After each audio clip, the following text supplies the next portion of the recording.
When the sun sets, the undead awaken. To slake their hunger, they feed upon the herd of unaware mortals.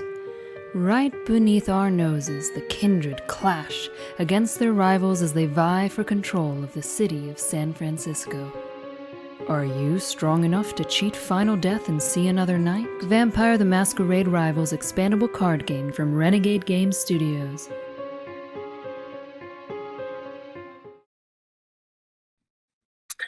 Good evening, everybody, and welcome to Vampire Wednesday. We are live tonight. Myself and Matt Hyra. How's it going?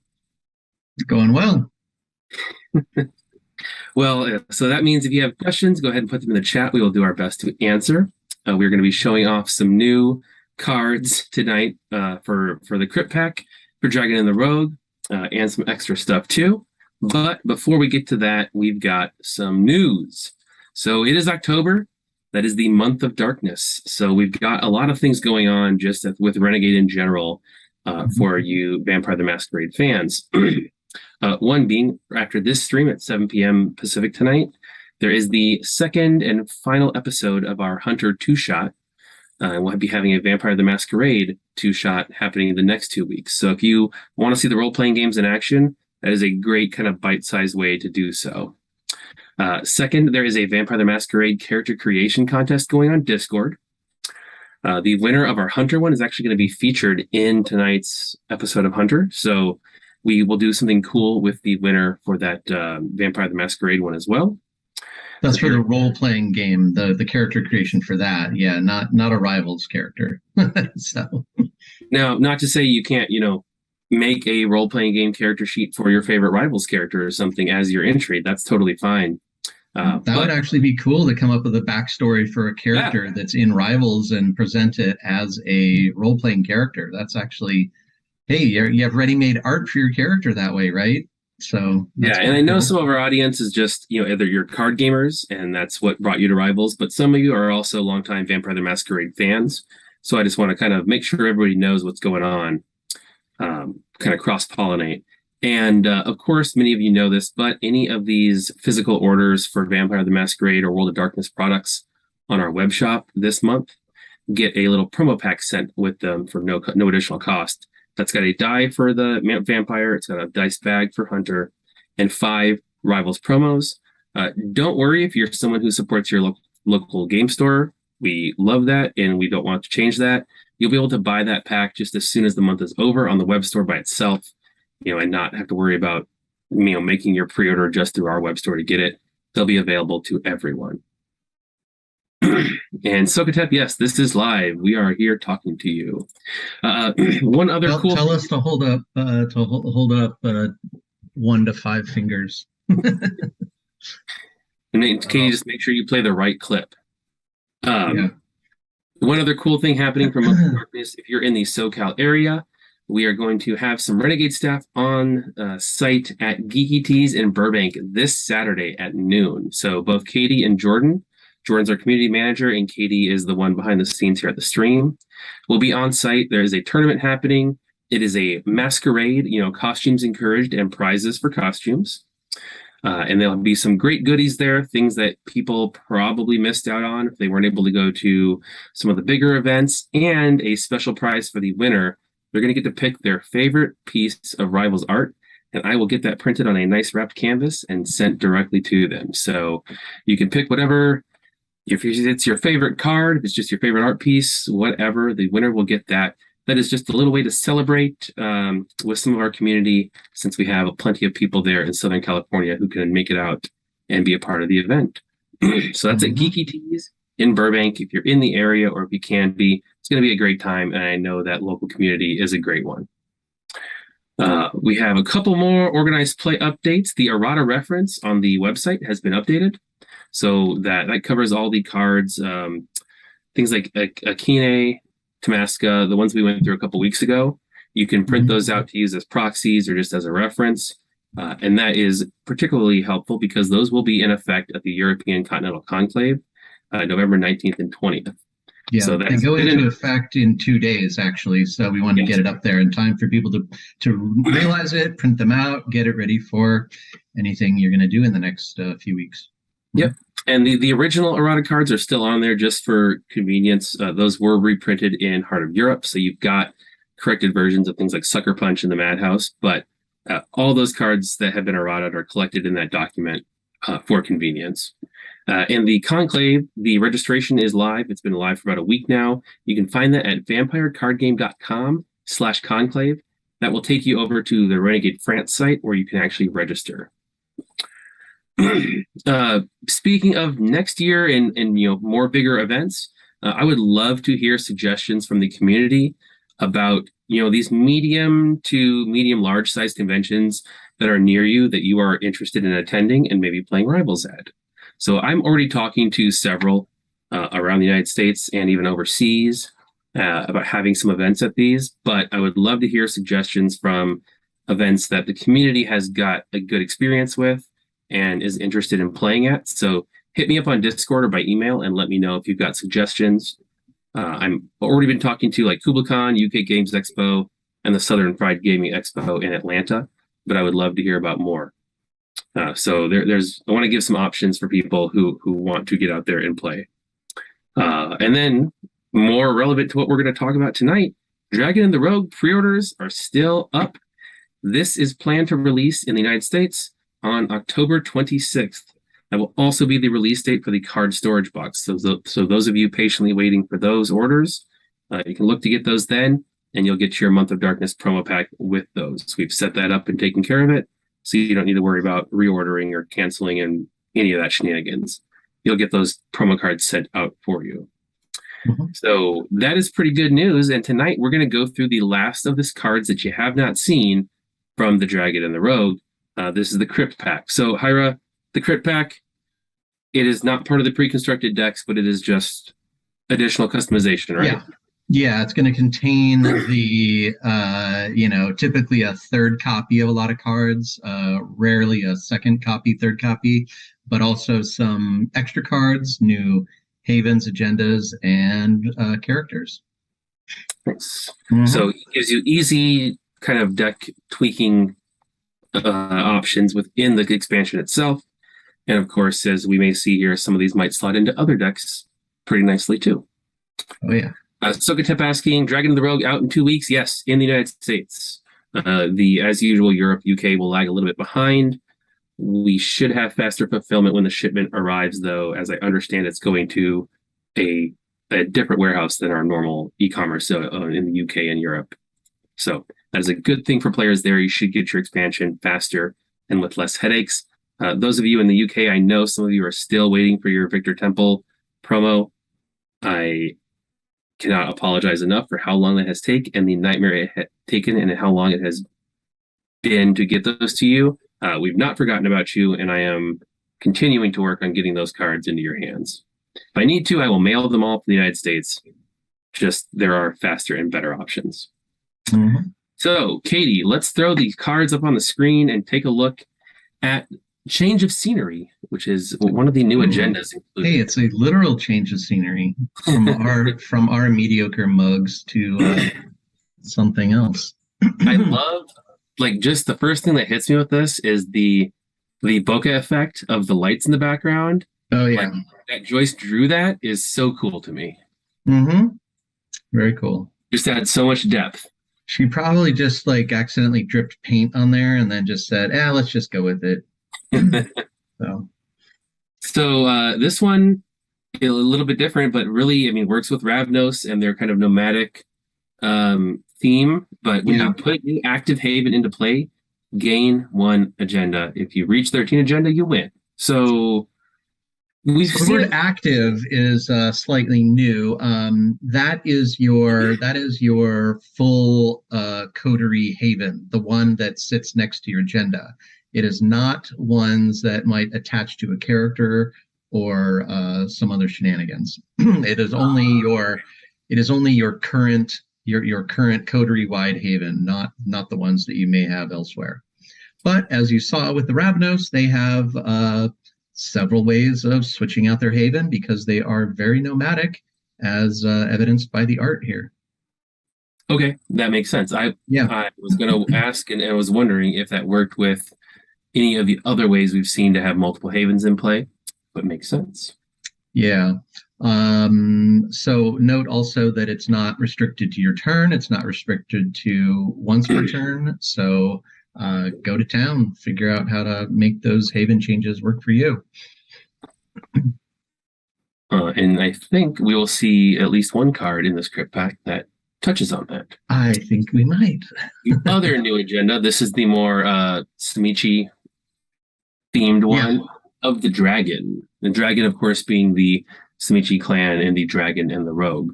Mm-hmm. Yeah, so you see a little bit of flesh crafting going on there, literal taking flesh and molding it into a beast. So each time you play a ghoul, gain one agenda. So playing a ghoul is, a Zlakta or a Vodst. When you put those into play, you're going to gain an agenda.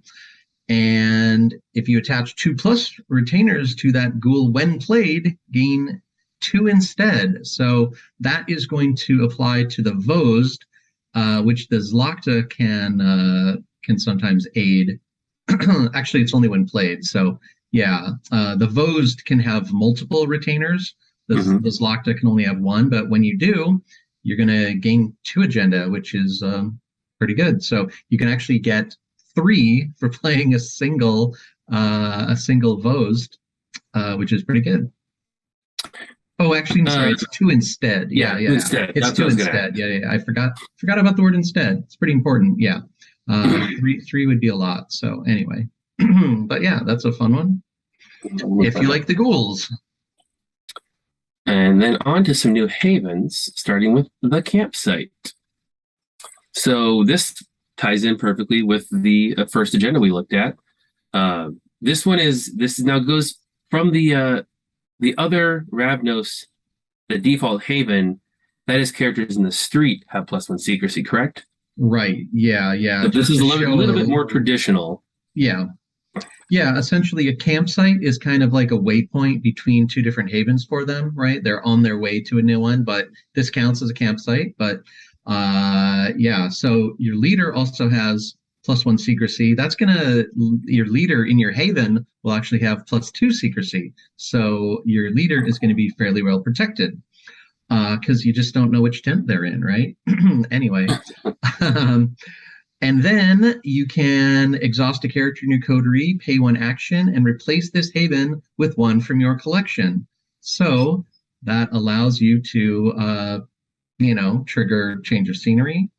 And yeah, once the campsite is in your collection, it becomes another haven that you can go after to put into play again through various means, and then keep cycling them around to keep triggering your change of scenery. Yeah.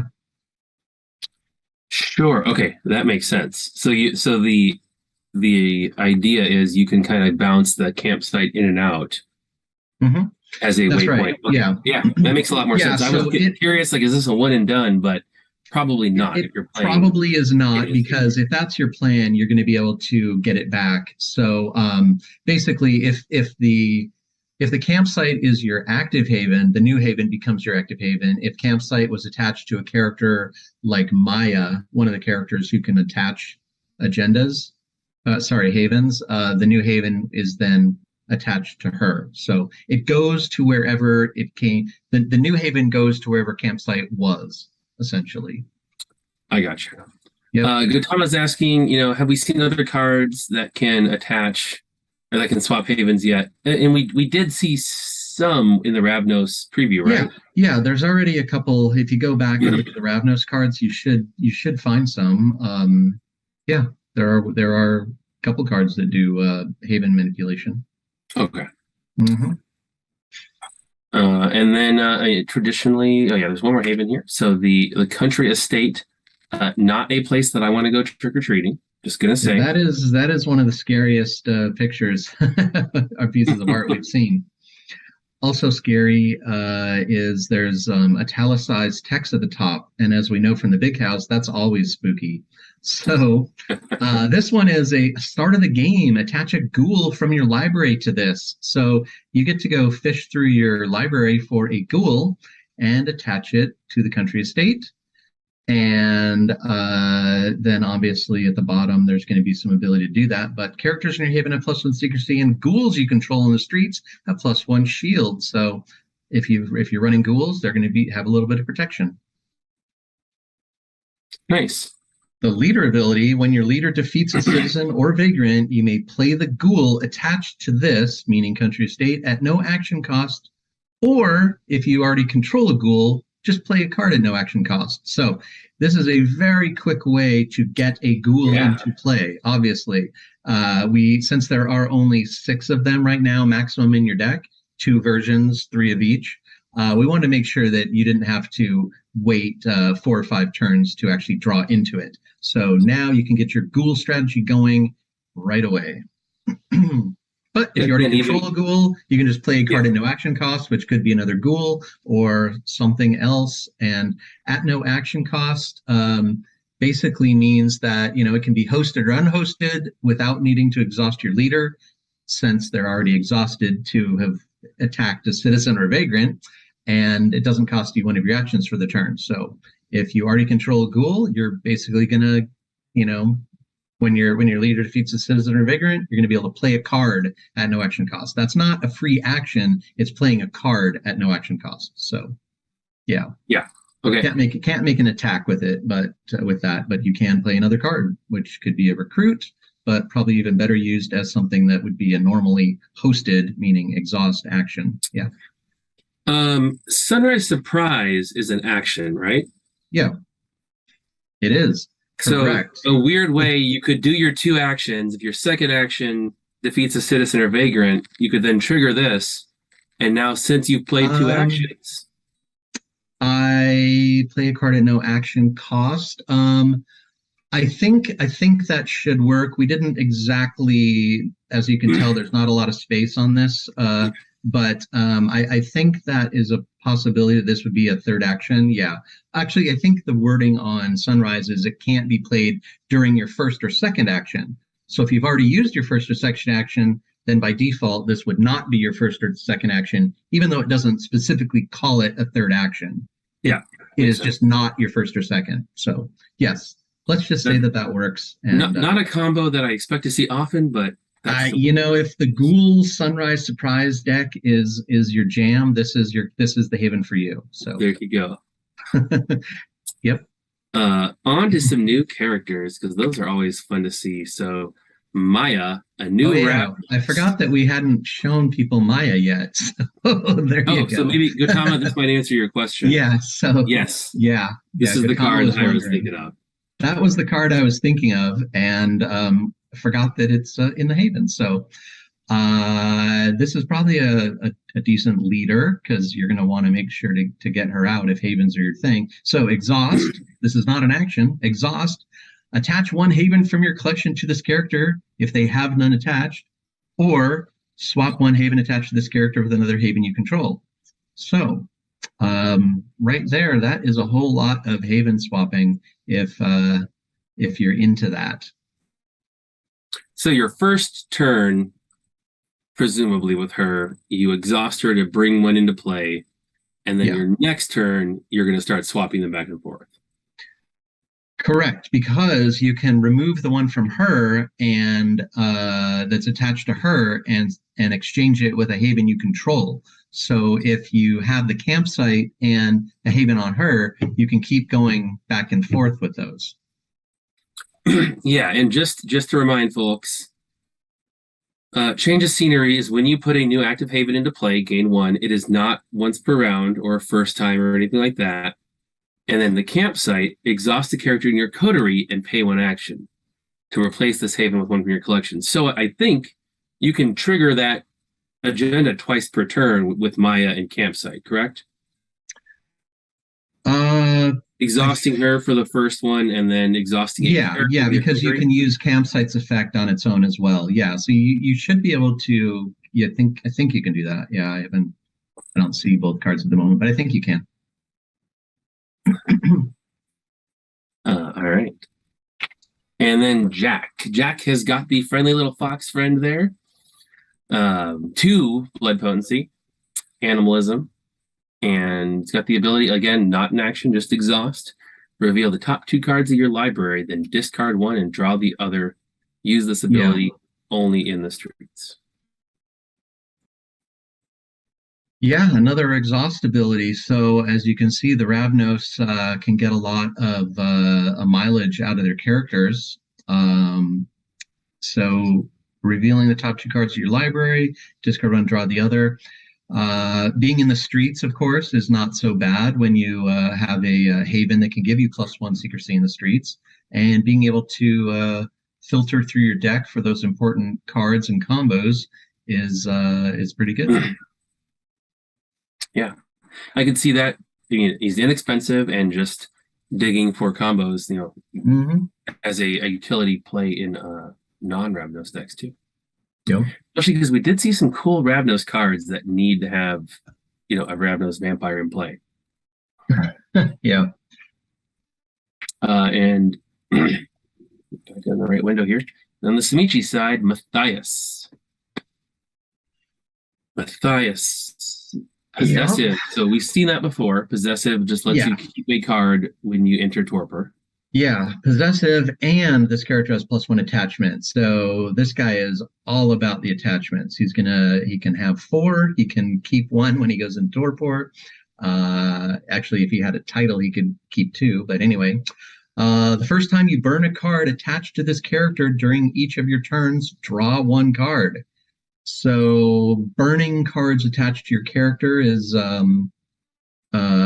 something that you can do just to get rid of a card during your turn. You can burn it, and that will allow you to during your turn, and then you can draw 1 card. So if you don't need a particular card attached anymore, you can burn it and draw a card. Okay. Sensible. And then Radu, I love the art on this one. He looks disturbing, but that's kind of their thing. With animalism and protean, he's also got possessive, and then another exhaust ability. Yeah, on the Sumitsu side, but that's all good. Yeah. Smaller characters, they don't attack quite as often, but they can exhaust and do lots of good stuff. Reveal the top card of your library, then draw it or attach it face down to a character you control who has no face down cards attached. As you saw with at least one of their ongoings, there are bonuses to be had for having face down cards attached to your characters. You can get some combat bonuses and some other things, so not too shabby. And isn't the main agenda for the pre-con tied to that too? I don't remember. Good question. I'm gonna look. I feel like it was more than just that. Of course, I can't find it easily, so we're not gonna spend too much time digging back for that. No. 921 stream. The default agenda, the completionist. At the start of your turn, for each card you control that is not in your haven and that it has 3 or more attachments. So it doesn't key off face down, but this would still work for an attachment. Yeah, a face down card is still an attachment. So if you've got the extra attachments, you're gonna be doing well. Makes perfect sense. And then there are 2 new library cards. First one is Backpacker. So I can't help but notice this looks like Jack. He's got the nice little fox friend, but what is he carrying? It's actually it's a marble statue bust. Yeah. I wrote the art description for this one, and I realized maybe the hair should have been a slightly more marble-ish, because it kind of looks like a person in there. Well, I thought it was a statue. I'm just curious about why, but is that because they're moving? It's because they're moving. So you want to bring your your furniture and an heirloom your prized or something important to the clan. Yeah. Right. Okay. So that makes sense. Yeah.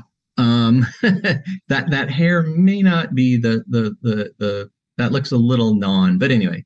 So attach your active haven to a character in your coterie who doesn't have one attached, and put another haven from your collection into play as your active haven. So I guess for the question was, have we seen ways of manipulating havens? I think most of them are in here. For the pre-con, we wanted to maybe keep it a little on the easier side and not have this weird And that's swapping pretty around common and in the such. pre-con So, decks. yeah. Like they are I'd forgotten that this one was not in there. So they're usually like the simpler of the two ways of playing, just to kind of keep it from getting too crazy for people. yeah. What there is an agenda that deals with extra havens, right? Was that in Heart of Europe? I think it was. It's one of the Ventru characters who gives you some prestige and agenda if you have multiple havens. Yeah. Okay. Now, one thing to remember: note that these cards and Maya that you just saw don't say that your character gains the leader ability of that haven, right? Yes. These characters are not Borek Wagner. They're not six costers. They don't get to. They don't get all the bonuses from these havens. But yeah, they're keeping them in their back pocket. They're the deed to the building, and they can whip it out at any time they need. So. And this is just another way to burst out another agenda. Yeah. Yeah, when you sometimes if it's a good way to just get the haven you need and probably get an agenda out of it too. Cool. And Doomed to Roam, an unhosted ongoing action. So this is another a little bit more Ravnosy roaming one. Yep. So attach a haven from your collection to a non-leader character in your coterie. Ongoing, discard a card to swap your active haven with another haven you control. Then you may return any of your characters in the streets to your haven. So your crew is moving around a lot, very nomadic. Yeah, and it's a good way to get people out of the streets. Maybe you no longer have your +1 secrecy in the streets. You would rather have them back in the haven with +1 secrecy in the haven. So good way to do that, but probably even better to be swapping your active haven with another one you control. And it is a discard, so if you are running with change of scenery, it's going to be, if you had 3 Doom to Roams in play, sure, you could do several swaps, but you're going to run out of cards in hand eventually. So sure. I want to see somebody play a deck with these cards and a whole stack of all the plastic havens that they won at Prince of the City events. That's an 1.5 inches tall. Just the flex. Yeah, totally. Well, that is all the cards in the Dragon and the Rogue now between our 3 preview streams. Yeah. So the Crypt pack does have about another 15 to 20 cards. They're just cards you've seen already. They're just like the third copies of many of those cards. Because every expansion comes with a full play set. The extra ones end up in the Crypt pack here. Coyote, we've now given you all the Ravnos there is to give, at least for now. So we hope you enjoy that. But we are going to show off 5 more cards tonight. These are the 5 promos that come in that Month of Darkness promo pack. Let me mention one thing real quick, just in case people were wondering about, moving from the streets to your haven. That doesn't stop an attack. So if you're in the middle of an attack and bring everyone back to haven, the attack still resolves. Sure. Yep. We will show off the 5 promos that come in that Month of Darkness promo pack. If you are, buying Dragon of the Rogue at your friendly little game store, continue to do that. You'll be able to get this promo pack right after the month is over and get access to these. These are 5 characters, 4 characters, and the storyteller from our Nightlife live play, which is a Vampire the Masquerade live play series that we've done 2 seasons of. Takes place in Miami. So these are vampires from a totally different part of the world from what we've seen in San Francisco and Prague. Their haven is a nightclub. It's a pretty cool story. I recommend watching it if you are interested in the live play scene and that sort of thing. But RT Thassos here is our storyteller, who I know their name and I cannot think of it right now. Katie? Diana D'Amico. That's D'Amico. There it is. Diana D'Amico. And so Diana's not a character in the show, but is the storyteller, and this is one of their vampire characters, RT Thassos, a new gangrel option with Animalism and Protean, 2 mental. and a nice Yeah. discard ability. Yeah, the first time you attach an animal to this character during each of your turns, target player discards one card. So, yeah, it's actually the character. I think she turned this Thassos character into a an antagonist for the adventure, and has an intelligence network like animals do her intelligence. So clearly, having your ferret steal a diamond from somebody's desk is gonna piss them off. So we call that discarding a card. Nice. Yeah. You guys are all tagged as the nightlife, because they are on that series, like we did with our couple from LA by Night. Giselle Della Scala, La Sombra vampire. La Sombra, yeah. Yeah, she's a killer in the adventure, and this is I think Della Scala in Italian means all eggs in one basket. So not really, but but attacker, when this character defeats a character in the streets, move all agenda from this character to your agenda card. So how much are you willing to risk on a 4 BP character? If you can defend them, great. But if you've got 3 or 4 agenda on them, they're going to be high priority card. You better get to attacking quick if you want to make a big score, because otherwise you're going to be the scorer. I like that. High risk, high reward. Oh yeah. And it works with like the La Sombra theming there, that kind of like very confident, very aggressive. Yeah, and this art, see the Chav Hunter 86 has great art. This art is based on because they play in costumes, so these are actually their costumes they play in, and these are the real people in their actual costumes. So, indeed, yeah. Louvière Bataille. Katie can probably pronounce that correctly. Yeah, Bataille. I don't know. So he's like a major socialite who always wants to be the center of attention. So you've seen, of course, already the Toreador have a little bit of an event theme, city deck events. So now you're hoping to draw events, because if he's out, if you've got him and you remove a prestige of your color from an event, you get to keep it. So it's another way for the Toreador to score some easy prestige. You can tell he's hanging out in the club there in the evening. Yeah, soaking in with a cat. Is that his cat or something? I guess so. I don't know. Must be. And then Reina de la Vega, another Tremere option here. So she's got all the cards in her hand. She's got a full grip over there. Yeah, she's a fortune teller, and so we gave her a very fortune tellerish ability, not unlike the old search engine card. But at the start of your turn, look at the top card of your library or faction deck, leave it or move it to the bottom of the deck. So it's just a good way to filter, and you can also set up some of your characters and or abilities that are looking for specific cards or values or lack of values. Yeah.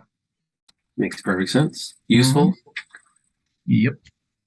And last but certainly not least, Carmina Magnus, Ventru Vampire. Yeah, and some more Ventru who are interested in Havens, and of course the Ravnos being interested in Havens as well might make for a good combo. When a foe attacks a character in a Haven or with a Haven attached to them, you may have the defending player gain 1 prestige of their color from the general supply. So, her character is a kind of owns a club or a hotel club combo, something like that. Yep. And so, of course, as we know, all vampires who own clubs are up to no good, but in this case, she's actually helping other people because she wants to, of course, you're most likely to have, you're the most likely person to have Havens attached to your characters, but a good way to gain a little bit of prestige. So when you go down, you can come back up. You can make a comeback. and pay for some of those bigger Yeah. vampires if that's how you want to do it. Yep. So Yep. those 5 cards make up the Rivals component of that Month of Darkness promo pack that is coming with any orders right now. Like I said, we have those ready to go immediately after the month is over. People will order them and get them. There won't be a lag like there was, getting the Season 1 promo pack. So that is just a little extra thing. We wanted to show those cards off, during the month, so people could see it. Yeah. Other just some promo housekeeping. None of this current wave of promos are legal for tournaments quite yet, so you don't have to worry if you're not getting it right away. You're not going to be short whenever other people have these options. Same applies to the Annabelle promo that stores can be ordering right now. And just make sure if your local store has not ordered Annabelle promos for their local group, they can use those in however they want. They can have an event. They can use them as a pre-order bonus. I don't care. These are free to the store. So have your store reach out to me if they need to get those. I can hook them up. Yeah, we will post when these are tournament legal, but it'll be more than 30 days from now because they have barely started going out to people. So yes, yeah. So the goal is to not leave people, stuck. So that is all we have for tonight. There is no stream plan for next week. We've got some stuff going on, but that covers all of Dragon and the Rogue, which is slated to release in the United States on October 26th. So get those pre-orders in. If you've not, you'll get the free alt arts. Those alt arts for the leaders are available to stores as well. So if you're ordering at your local store, make sure they're getting the alt arts. Again, if they are not currently, have them talk to me. Email, Discord, however you want to reach out to me, matt.holland@renegadegames.com, and I'll get them set up. So a lot of goodness coming with the Ravnos and the Simichi, 2 new clans. Going to be excited to see how that shakes up and the meta and, just some of the new options on the table. So nicely done, both Matt and Dan Blanchett, who did most of the design, as I understand it, for Dragon and the Rogue. Dragon and the Rogue, yeah. Awesome. Timur Love asking, Europe is getting it when? It shouldn't be lagging by much. I will try and get an update for y'all about Dragon and the Rogue and where that shipment is. But it is headed to a much faster warehouse than our normal stuff is. So we will try and make up the difference when it gets there. So totally fair question. I'll get an update and share that on Discord about when we can get that to you guys. So appreciate everybody's patience, especially those overseas who are trying to get, promos or product. Understand that it's frustrating, and we are working on it. So thanks for tuning in, everybody. Matt, thanks for joining us. Everyone have a great evening. Bye-bye.